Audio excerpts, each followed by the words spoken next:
Ibu sekalian, hadirin yang kami hormati, langsung saja kita mulai ke acara pertama. Namun sebelum kita masuk di acara pertama, kita dengarkan dulu opening statement dari masing-masing calon. Dari nomor 1 dan nomor urut 3. Ya, silakan nomor urut 1 dulu.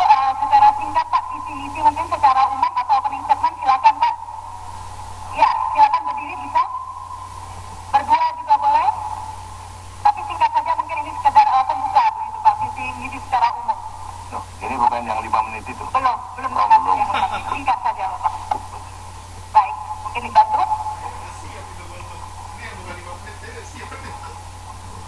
Saya kira visi kami itu sederhana. Kita ingin menjadikan Jakarta ini lebih maju, lebih aman, lebih nyaman, dan lebih sejahtera. Baik, terima kasih.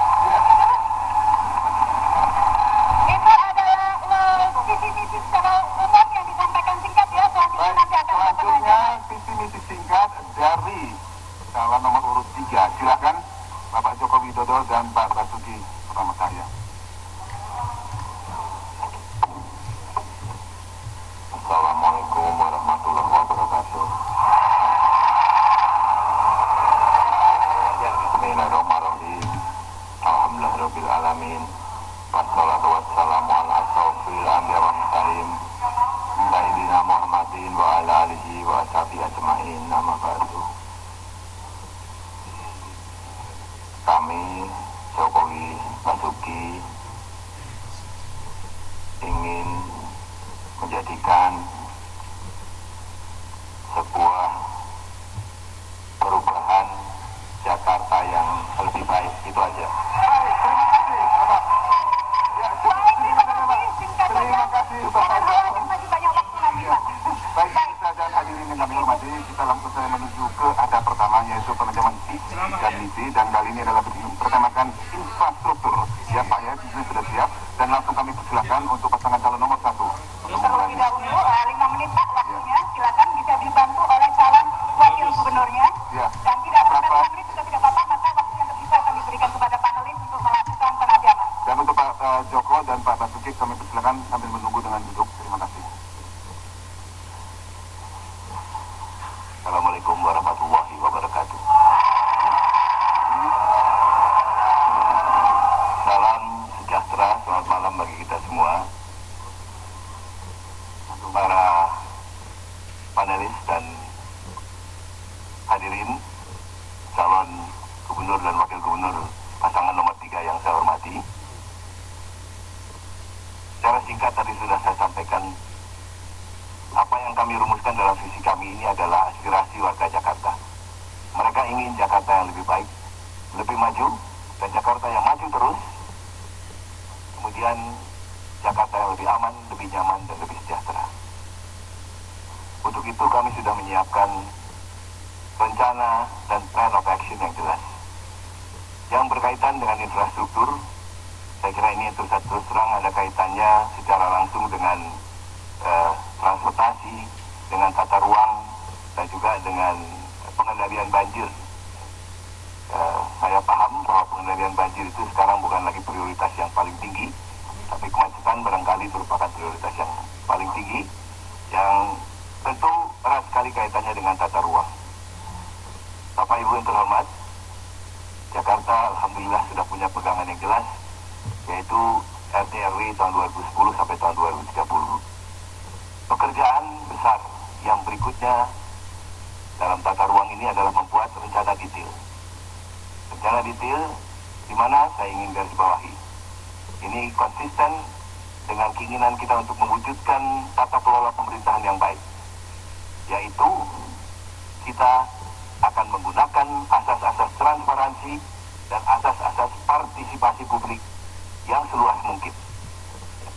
Oleh karena itu, proses peraturan daerah mengenai rencana detail tata ruang ini sedang berjalan dan akan mudah-mudahan rampung dalam waktu yang tidak terlalu lama. Dengan demikian, karena rencana detail ini akan merujuk kepada setiap kecamatan yang ada, maka partisipasi publik khususnya di kawasan-kawasan tersebut atau di wilayah-wilayah tersebut, tingkat kecamatan tersebut, akan lebih bisa dirasakan manfaatnya oleh publik. itu ini tidak berdiri sendiri. Ini harus diikuti dengan upaya penataan birokrasi yang sejalan dengan maksud dan tujuan tata ruang ini. Oleh karenanya sejak beberapa tahun yang lalu kami sudah melakukan restrukturisasi birokrasi di Jakarta ini. Nanti mungkin akan kita dalami bersama dengan salah seorang panelis lainnya. Tapi yang jelas upaya ini sudah menunjukkan hasil yang sangat menggembirakan. Mengapa saya bilang menggembirakan? Ada key performance indicator-nya. Ya. Yang jelas seluruh kegiatan pembangunan di DKI Jakarta ini yang mungkin itu sudah berorientasi kepada komunitas. Jadi community center atau community based development ini yang akan menjadi aturan main yang kami tawarkan ke depan. Sebab masalah apapun, ya, kalau kita coba selesaikan pada level yang lebih tinggi, ini akan sulit melibatkan partisipasi masyarakat. Sementara itu, partisipasi masyarakat inilah yang akan menjamin solusi yang tepat dan solusi yang lebih cocok dengan kepentingan masyarakat atau komunitas tersebut. Ibu Bapak yang terhormat, saya mohon izin untuk berpindah ke arah kemacetan. Kita tahu semua bahwa setiap hari jumlah kendaraan itu bertambah dan pada saat yang bersamaan kita mengalami keterbatasan kemampuan untuk melebarkan ruas jalan atau jaring jalan yang ada di Jakarta. Rasio jalan di Jakarta itu 6,2% dibandingkan dengan Singapura 12%. Kemudian mengenai banjir, kita sudah melaksanakan sebagian besar dari sarana pengendalian banjir di Jakarta. Yang akan kita lakukan tawarkan beberapa tahun ke depan adalah pengerukan. Yang pengerukan akan menambah kapasitas saluran-saluran air, sungai dan penghubung di Jakarta ini. Dengan demikian tekanan banjir akan lebih jauh bisa kita turunkan. Saat ini sudah berkurang 40%, mudah-mudahan beberapa tahun ke depan akan berkurang lagi, kurang lebih 30%. Semuanya terukur, semuanya ada performance waktu tinggal yang jelas. 30 detik sekedar ilusi yang kami tawarkan kepada Jakarta. Yang kita tawarkan kepada Jakarta ada solusi. Terima kasih.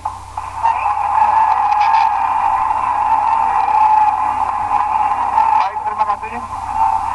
Terima kasih. Selanjutnya langsung kami persilakan ke panelis pertama yang membawa bidang infrastruktur, Bapak Yayat Supriyatna. Ya, Pak, ya, silakan mengajukan pertanyaan. Untuk nanti bisa berdiskusi ya selama 2 menit dengan panelis. Silakan pertanyaannya, Pak Yayat. Selamat malam, Bang Foke dan Bang Dara. Saya sebetulnya ingin mendalami salah satu misi yang dicanangkan oleh Bapak, yaitu tentang mempercepat pembangunan infrastruktur kota untuk mensejahterakan masyarakat. Saya ingin menanyakan kepada Bapak, bagaimana komitmen Bapak terhadap Peraturan Gubernur Nomor 103 Tahun 2007 tentang pola transportasi makro di Jakarta. Karena kalau mengacu kepada itu, seharusnya target pembangunan busway itu sudah seharusnya selesai pada tahun 2010 karena mengacu kepada pasal 7 tentang target pencapaiannya. Audiens tenang. Kemudian yang kedua, Kalau saya tidak diberi waktu untuk menjawab, ini tidak fair. nanti sebentar ada pertanyaan belum selesai, Pak. Ada waktunya, Bapak. Kedua, itu tentang kebijakan Bapak untuk menghentikan pembangunan monorail. Itu juga menjadi pertanyaan warga, bagaimana sebetulnya strategi untuk menggantikan monorail ini. Kalau digantikan dengan elevated bus lane, berarti ada kekurangan dari PTM ini. Kira-kira menurut Bapak, apa yang salah dari PTM yang ada sekarang ini? Kemudian yang kedua, bagaimana komitmen dan strategi Bapak agar apa yang ditargetkan di dalam PTM ini bisa dicapai dalam waktu secepat-cepatnya? Terima kasih. Baik. Terima kasih. 2 menit. Silakan langsung dijawab, Pak. Mulai dari sekarang 2 menit. 2 menit, Pak, waktunya. Ini menjelaskan hal yang rumit dalam 2 menit saya kira merupakan tantangan tersendiri. Kang Yayat, kita tetap konsisten. Ya, audiens tenang. Audiens tenang.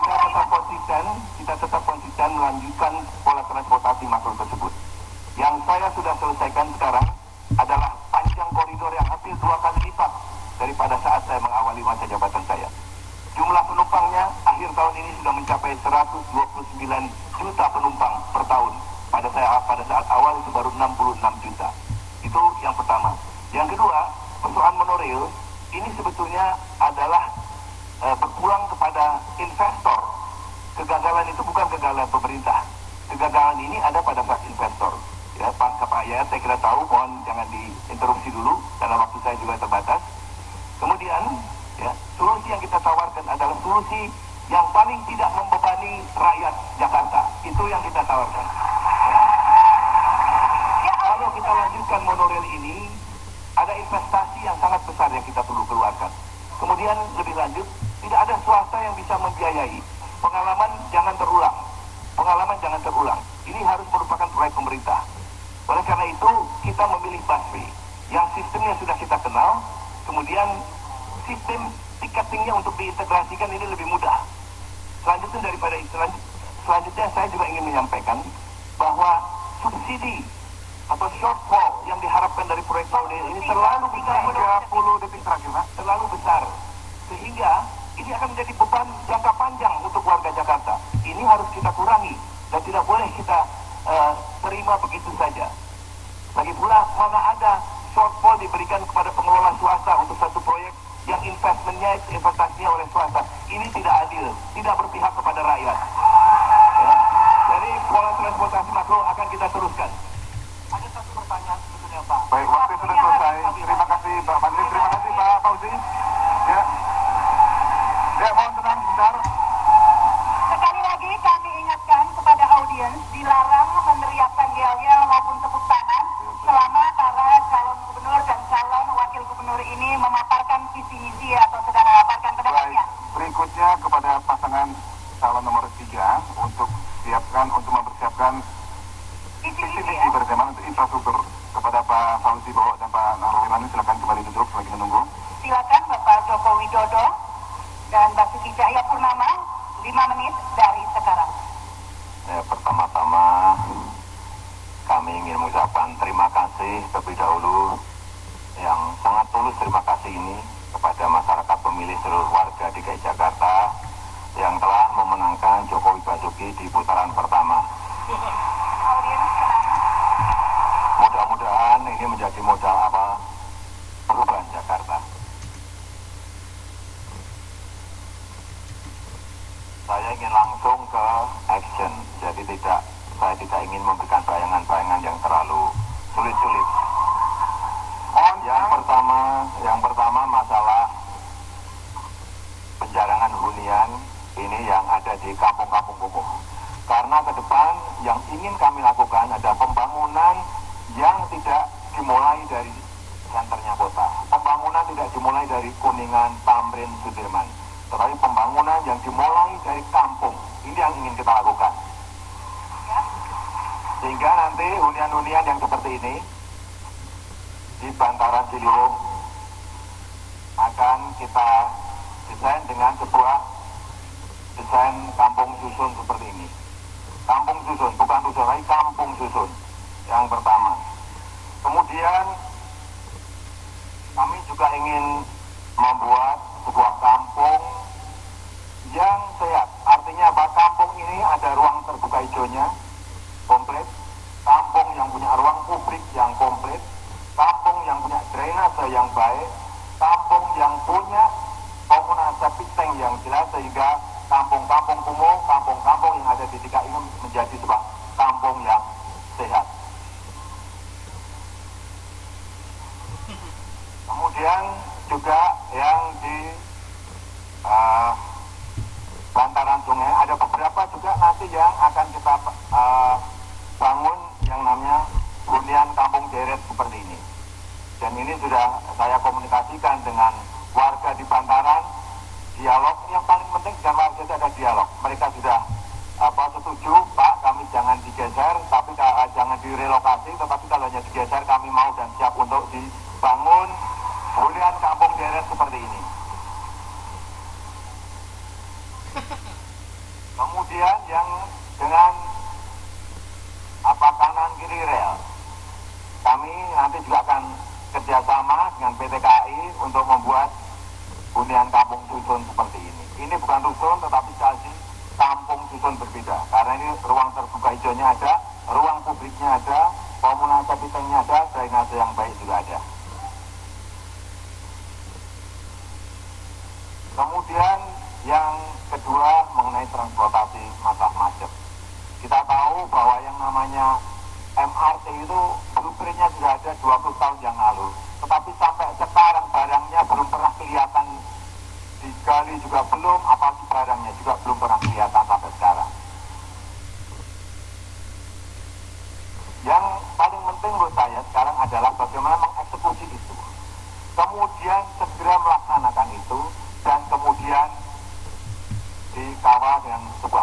kontrol yang baik.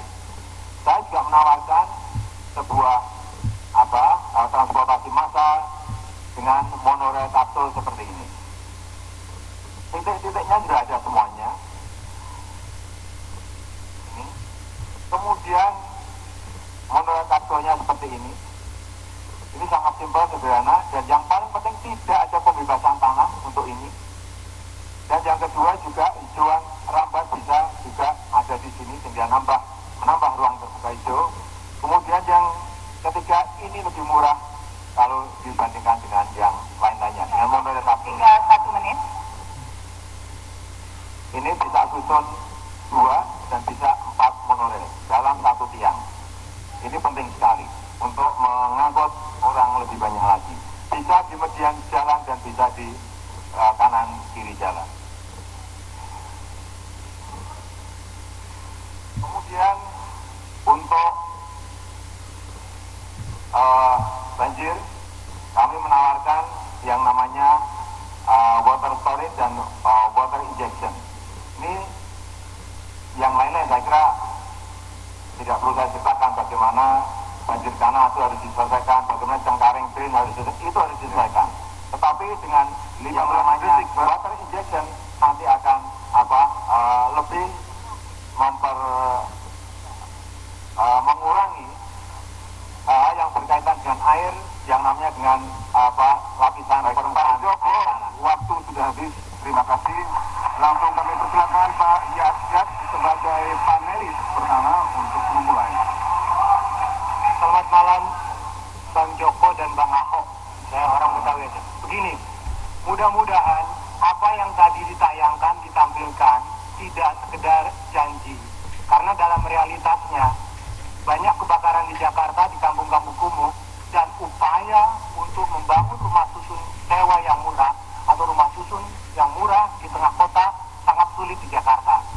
Lebih dari 20 tahun semenjak bangunan rumah susun Ben Hill dibangun, sampai sekarang bisa dikatakan Pemprov belum terbukti bisa mampu apa seperti yang ditayangkan Bapak tadi.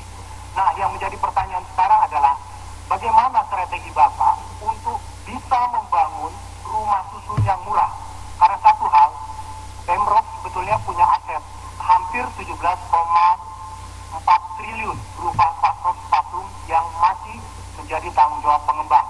Nah, sekarang menjadi pertanyaan, apa yang bisa dilakukan dan apa yang bisa dijanjikan kalau hanya dalam 20 tahun Pemprov tidak bisa membangun dalam satu kawasan saja, sementara yang ingin kami tanyakan, berapa lama kira-kira apa yang ditayangkan tadi bisa direalisasikan dalam waktu 5 tahun ini? Silakan dijawab, waktunya 2 menit. Pak ya, kita ini sebetulnya anggarannya kan besar sekali. 5 tahun yang kemarin ada 140 triliun. 5 tahun ke depan perkiraan saya ada 180 triliun. Kalau mau membuat rumah yang tadi saya ceritain, itu sangat mudah sekali, sangat gampang sekali. Tinggal niatnya, punya niat atau tidak punya. Kebersihan kita kepada rakyat kecil ada atau tidak. Kalau ada ini sangat mudah. Ke depan 180 triliun itu uang yang sangat besar sekali. Satu rusun kira-kira hanya habis antara 12 sampai 14 miliar. Mau buat apa lagi? Saya berkomunikasi dengan masyarakat yang ada di bantaran Ciliwung di Bukit Duri untuk menggeser mereka kurang lebih 870 rumah atau kakak. Itu hanya dibutuhkan uang kira-kira 24 miliar. Ini kan uang kecil sekali. Tinggal niat kita mau atau tidak mau. Ya, saya tambahin, prinsip infrastruktur itu harus mengkombinasikan antara tata kota dengan transportasi. Jadi sepanjang jalan Transjakarta itu dibangun rumah-rumah murah itu. Di Jakarta saja kita akan membuat misalnya deputi gubernur itu harusnya digabung antara tata kota dengan transportasi, bukan di perdagangan misalnya. Nah, kalau itu dilakukan, 30 detik terakhir masyarakat yang miskin dan menengah ini bisa tetap akses dengan transportasi. Jadi semua pembangunan transportasi hubungkan dengan transportasi seperti suami istri tidak bisa kita pisahkan. Nah, itu yang akan kami lakukan yang selama ini Jakarta tidak lakukan itu dengan baik. Baik, terima kasih. Kemudian yang pasus dan pasos, saya kira yang paling penting satu, pengembang